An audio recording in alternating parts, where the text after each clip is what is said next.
use red wine, representing the deep richness of the love in their hearts and the robust energy which keeps their loving relationship going.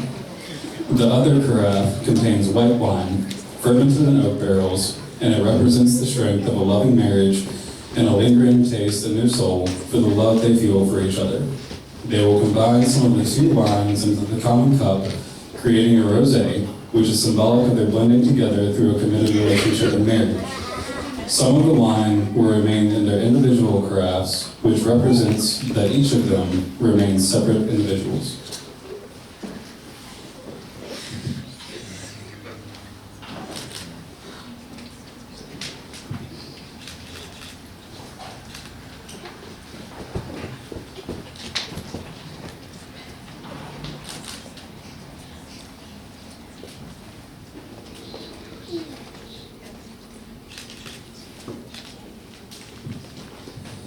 This cup is a sign of your unity. Although you are two distinct persons, both respecting the equal dignity of each other, you have chosen to unite your lives and to seek your happiness together. You drink from the same cup to be reminded that you will share pain and pleasure, struggle and hope. Drink now, and may the cup of your lives be sweet and full to overflowing.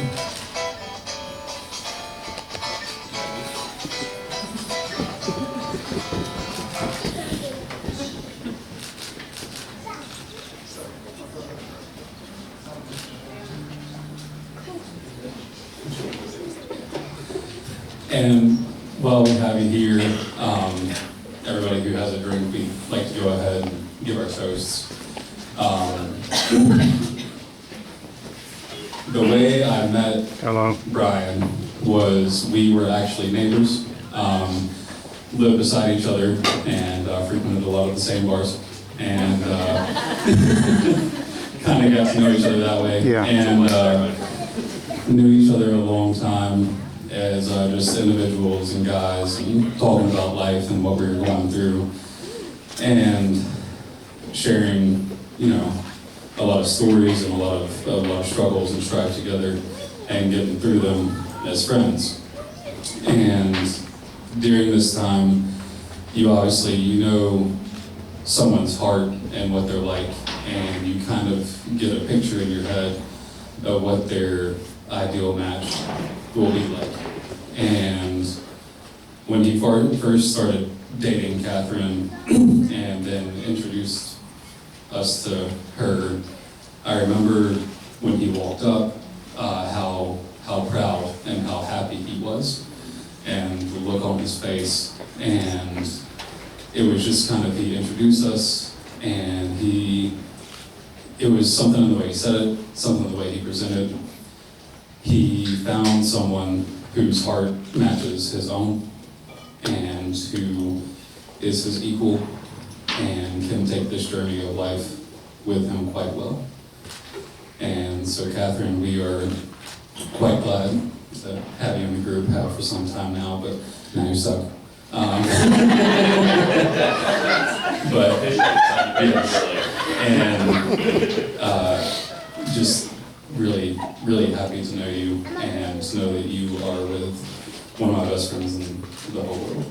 And in closing, there's something that my grandfather used to say that I hadn't really thought much about until I was asked to give this toast. And he would always say that marriage is not about finding someone you can just live with. It's about finding the one that you can't live without. And I really think Brian has found that in Catherine.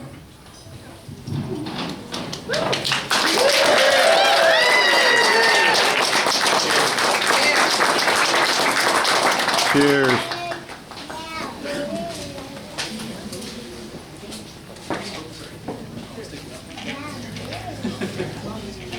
Hi, everybody. Welcome. On behalf of all of us, thank you for even being here. I mean, it's awesome. It won't be a party without you guys, so thank you. I am not a public speaker, so please bear with me.